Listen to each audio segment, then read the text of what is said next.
Thank you for staying with us at the Chicago Cybersecurity Summit. Now we have Arctic Wolf's subject matter expert, Sam McLane. He is the Chief Technical Services Officer.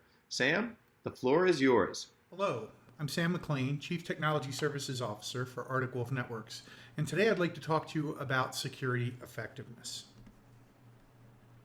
When I talk about security effectiveness, I'm talking about the problems we currently have in our industry where if you think about the number of vendors and the amount of money that's spent in trying to protect companies from cyber attacks, it doesn't seem as though we're making a lot of progress. The breaches continue to keep coming, and it doesn't seem like no matter how much money or how many different new and better tools we throw at the problem, the issue stays with us.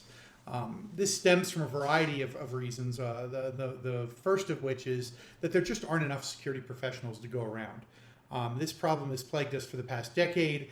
There are currently, by some estimates, 3.5 to 4 million unfulfilled jobs in the cybersecurity industry, and that just is going to continue to grow. More importantly, those of us that do work in this industry suffer from all kinds of stress-related issues. Just because you feel underwater, there's really nothing there. And that stems from having a plethora of products out there that are always getting better, always finding more things to do. Most customers these days have between 5 and 10 security products that they rely on. And that just generates thousands of alerts. And if you think about the kinds of events we're talking about, you go from millions of critical events or millions of observations to thousands of interesting events that then need to be looked at, and only half of them they get looked at. And of those, only about a quarter are real. And of those, we don't even fix half of them. And so the problem continues to persist because it's just difficult to understand and prioritize. If you think about how we got here, we started with this idea of if you're going to connect to the internet, you need to have good basics, a firewall, a good AV tool. But as those threats morphed and it was no longer just a worm on a floppy disk or a USB drive, as it came in over web and over encryption, next generation tools, next gen firewalls, proxies started to come about to help address those issues. Once you've got all of these all these tools, you need to integrate them somehow. And so we move towards the world of security platforms. We still now have a fully integrated, aware suite of tools that are connected up, but I go back to the number of events problem, and you wind up with this idea that you have an operations issue that you now need to deal with. And if you look at the problem, the breaches continue no matter what we seem to do. As I said at the beginning, the tools are clearly getting better. We're clearly able to identify new attack threats, new vectors, the techniques that are going on. The world is way more aware of security, both at the board level as well as at the vendor level. So, Microsoft and Apple and Android and Google, all of the companies out there are constantly reviewing their source code, reviewing their products for bugs. So the awareness is at a heightened level, but we're still seeing breaches. And if you look at some of the breaches that have occurred over the past decade, these are really big companies. We're talking about Target, where they had a SOC telling them that people were breaking into their environment, that they had attackers in, and it was ignored by the corporate SOC. Equifax knew they had vulnerabilities, but they had so many vulnerabilities across their public web services that they couldn't prioritize and get the right things patched at the right time. And Capital One, as they move their data to the cloud, as their vendors move data to the cloud, failed to configure a storage bucket properly and wound up exposing 100 million events. These are really big companies, but even the companies, it's not big companies that we're dealing with. At Arctic Wolf, we deal with small, medium enterprise customers between 400 or 500 users and 3,000 users typically. And 18% of our customers, we were able to detect a phishing that was successful, that made it past their mail filter, that made it through their systems. And 43% of our customers, we identified an advanced threat that had made it through their EDR and their firewall and their spam filters. And a vast majority of our customers, we have found multiple usernames out on the dark web that have been compromised in some way. And so the idea is, what can you do to help? And I've got a couple of sort of stories that highlight sort of the operational failures, the security failures at our customers, and then we'll talk a little bit about what we can do to solve them. So the first war story I want to talk about involves sort of good IT hygiene. We had a company that came on board. We were monitoring their environment, and we noticed a bunch of failed login attempts on this one account. And when we dug in further, we noticed that this account was a privileged account, and eventually they were able to successfully log in. That triggered an event with us. We talked to the customer, and it turns out that the account that we were monitoring was actually an ex-employee on the IT staff. Now, this is an employee that had privilege, and their account was never disabled or deleted. And again, this is not something where it's a weak password or a bug or a flaw, an exploit. This was just a failure of we didn't follow our offboarding process properly. So there, it's definitely sort of the operations problem there that you're highlighting.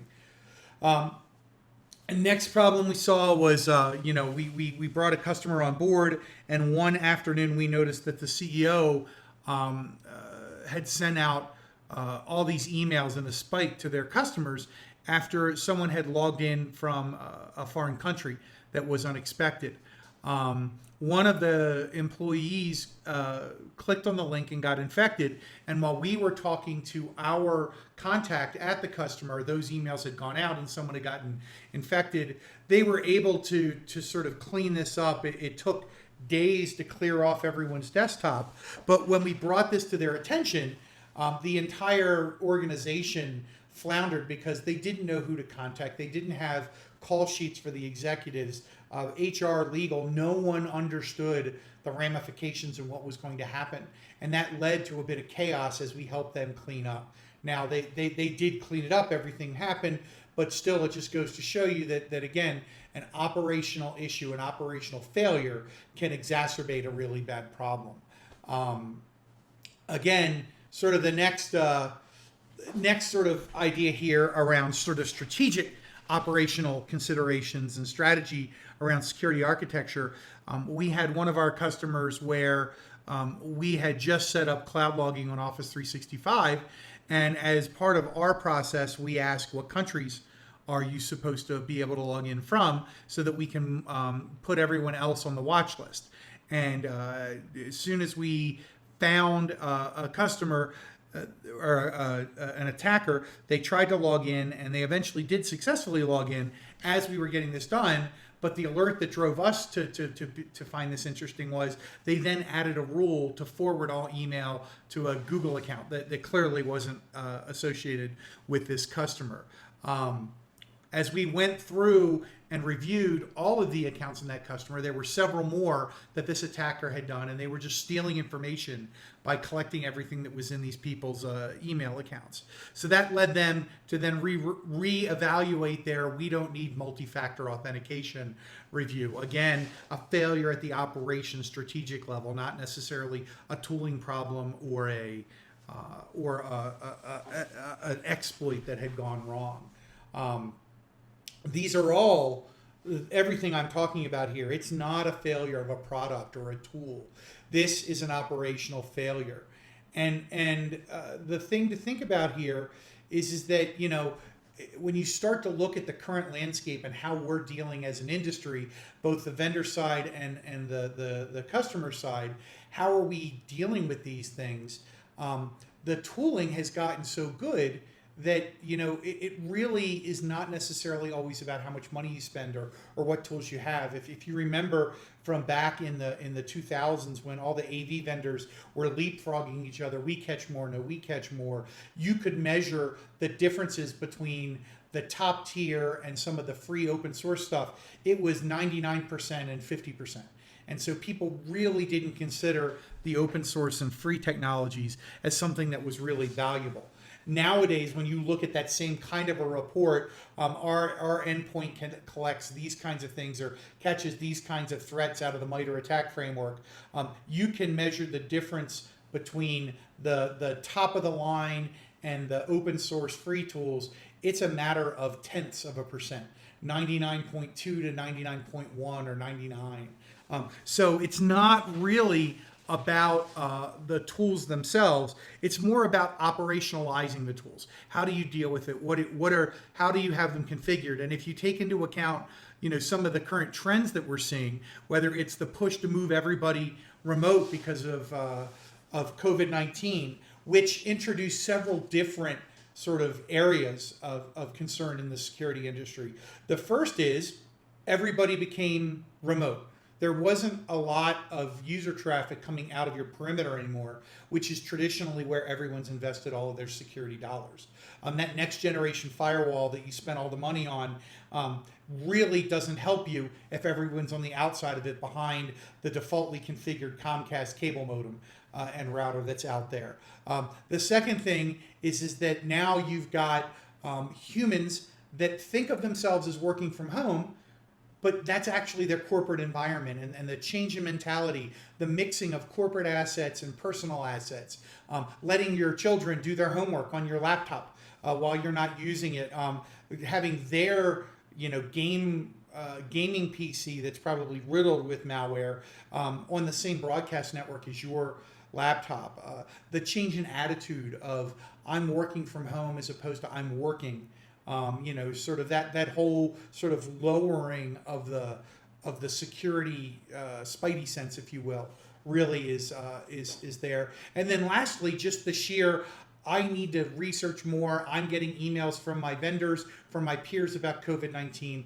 The fear that came with this sort of shift in the macro condition of the world has led to new opportunities for phishing and account takeover stuff. Along with this threat came sort of a more rapid move to cloud. Most of the customers that we talk to, most everyone in the industry has some cloud strategy. Some people were just starting to get there. Other people were deeper into it. But the idea that people were moving to cloud and now suddenly everything's remote, they've got to have access so that business can continue. Everybody moved to cloud much faster than was expected. And if you think that the skill shortage in security is tight, then you need to start looking at, well, what of those people that are very rare and precious, how many of them actually know the proper way to configure Azure and AWS and Google and Office 365? I mean, there's just such a lack of understanding in a lot of places about those technologies. And as well as, do you understand where all your cloud data is? As people sign up, as sales signs up for a marketing system, or your engineering team signs up for a ticketing system, or some kind of code review, or they start saving things out in GitHub or Bitbucket, are you aware of the sprawl and breadth of corporate data and where it actually sits? These are all interesting questions. And if you sort of look back at everything I've sort of talked about in the past 15 minutes, there's a people shortage. We don't have enough people. There are way too many alerts for the few people we do have to deal with successfully. That stems from a maturation of the products that we use, and the types of products, the types of alerts. AI saying, hey, these are all anomalous actions. And the breaches just keep escalating. They get worse, and the move to cloud just muddies the whole thing, because not only do you have true breaches that are out of brute force attacks and sort of the traditional methods, but people don't know how to configure them correctly. So there's a true sort of culmination of all kinds of things of how can you possibly make sense of all this. And when you talk about the path forward, we like to talk about an operational approach. I like to talk to people about the fact that we have come to a spot where security is now a boardroom level topic. And it's not just, hey, you can go into a board and say, hey, we just bought new Palo Alto firewalls, and they're the greatest thing. They've got all the bells and whistles. We spent, $250,000, and the CFO or the head of HR, the head of sales are gonna look at you and go, I have no idea what you're talking about, because understanding that the tools are better really doesn't help them. What they want to know is, what are the programs you have in place? Are your people properly trained? Do you understand how to look for breaches, defend against breaches, and if a breach happens, what are you doing? And so in order to take all of the issues I described and put them into a business context that will make sense for the rest of your peers on the board, you need to look at an operational approach that sort of is cyclical in nature. And you can define and defend. We have a program that starts with visibility. We have the right coverage, and I'll walk through these in more detail in a minute, but leads to, and we can measure it, and we are continuously improving it. And so once you have that cycle, you can start to talk to people about the true business impact of security. And so now let's go through some of this and see how one would start to think about implementing an operational approach to their security efforts. Start with broad visibility. As I said, there are thousands of tools out there. And really, the only thing worse than saying I was breached was I was breached and I had no clue that there was an attack going on. So a lack of visibility is almost the weakest defense you could possibly put forth. Saying, yes, we had 50,000 alerts and we missed one, that's an expected thing. Even as a vendor here, no one claims to be perfect. But the idea is, if you have the right tools and the right programs in place, if you miss one part of the Lockheed Martin kill chain, you will catch the next one. And so that's part of this whole system is that you really want to be able to defend all the different aspects of what's going on. Do you have the right data? Are you able to capture it all, store it all, process it all? And when I'm talking about the right data, this sort of highlights a more detailed view. What are the kinds of things I'm looking for? Well, the first thing is, do I have access to all of the network level data? Do I know what's traversing my network? What's coming in and out of the firewall? What's going east-west between the clients and the servers? And do I have the right controls in place? Am I able to see what's there? Secondly, do I have access to all the server data and identity data, whether it's on-prem or in the cloud? Do I have all the rest of the cloud sources where all of my data resides, so that if I were audited and I say I understand the governance of my data, I could say it's in all these places, I have access logs, I have controls, and I'm monitoring it. And then do you centrally store it someplace where, in the event of a crisis, your incident response plan can say, go here, everything will be there. So that idea of broad visibility, being able to see everything that's out there and collect it into one spot and having confidence that that's working, is really sort of the foundational piece as we start the operational approach to security. The second thing is being able to actually then make sense of the data you're collecting. A lot of people will start off with the idea, I can do this myself. And what we found, and what others in our industry find, is that in order to build a SOC on your own that can actually do this 7x24, 365, you need somewhere between 10 and 12 people. You need to have the right tools, so you need to have SIM, you need to have threat intel, you need to have all the right agents to collect all the right data, you've got to have the API integrations. It's more than likely going to have some level of integration with a ticketing system so that you can understand what's going on. And then you need all the operational support for that, whether it's the server, the database managers, the developers to help with the integration work. All of that requires an enormous amount of effort. And most companies that are, not Fortune 500 will wind up outsourcing some portion of that. And then there are pitfalls there as well. Being an outsourced provider, we try very hard to alleviate these concerns, but is your provider able to have the right context? Do they understand your environment, your business? What users are important? What data is important? Where is it stored? And then do they have a consistency of the quality of their staff? Does your provider have proper training programs in place? Do they have a competency matrix so that they can guarantee that the person that's working the midnight to 6 a.m. shift has got the same skills as the person that's on from 6 a.m. to noon? Those are the kinds of questions that you should be asking. What we find that most people do is they wind up in a hybrid model where aspects of the security program are managed internally, because ultimately you can never give up your security ownership. At the board level, I'm not going to be standing there saying, yes, Arctic Wolf is to blame here and explaining a breach. I might attend and help support, but eventually someone's going to own it. But then they also may not have the money to staff a 7x24 SOC, as I discussed a moment ago. So a hybrid approach is almost what everybody sort of works on, but then you have to integrate your systems with our systems, and so there's a lot of effort there. Once you've figured out coverage, then it's a question of, okay, do I actually have the right people in the right spots? As I said, the human shortage really drives this as a problem. And one of the things that we found is that if you're able to acquire security talent, they tend to get overloaded by the noise, and so they've got to do some work. It's difficult to find a generalist who you would consider to be an expert everywhere. So you might find an Active Directory security expert, but they don't touch firewalls, or a networking person that doesn't understand the cloud, or a cloud person, but don't talk to me about endpoints. So finding the right mix of expertise in this area can be really tough.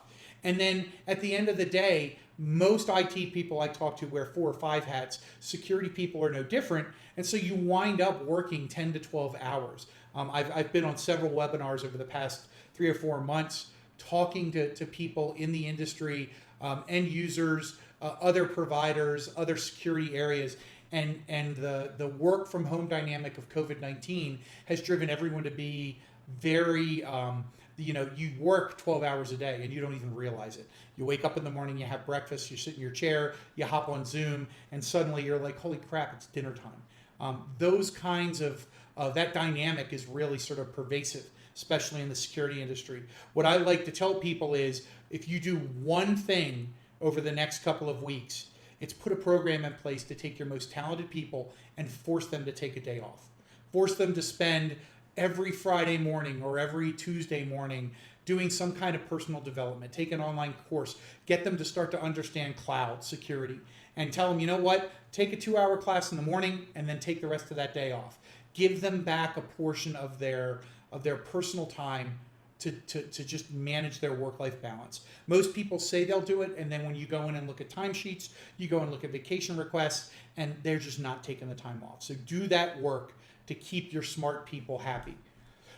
The other area, the sort of next area here is that it's great to have good, smart, tactical people, but oftentimes as sort of a security leader, whether you're a director of security, a CISO, having a strategic peer that you can talk to and say, we're thinking about, I've got a budget next year. I'm not quite sure where to place those dollars. What concerns you? Being able to get the right kind of alignment with your internal business. And whether that's you or an outsourced vCISO or something, you need to have access to people that have a knowledge of what's going on in the landscape, what the current threat makeup looks like, and what people are doing. What are the trends that are happening? And oftentimes peer groups, webinars such as this one, are really interesting. Find people that you trust that you can talk about. Not at a detailed, hey, we were breached last week kind of a level, but more, hey, what are you guys doing for endpoint? What are you doing for, what are you guys doing for cloud security? The last piece is metrics. Again, if you've ever sat through a board presentation and you get to security and they're like, yeah, we weren't breached, it's really difficult to understand the value, the impact. Is our spend commensurate with the level of protection we're getting? So things that you want to look for: mean time to detect, mean time to respond.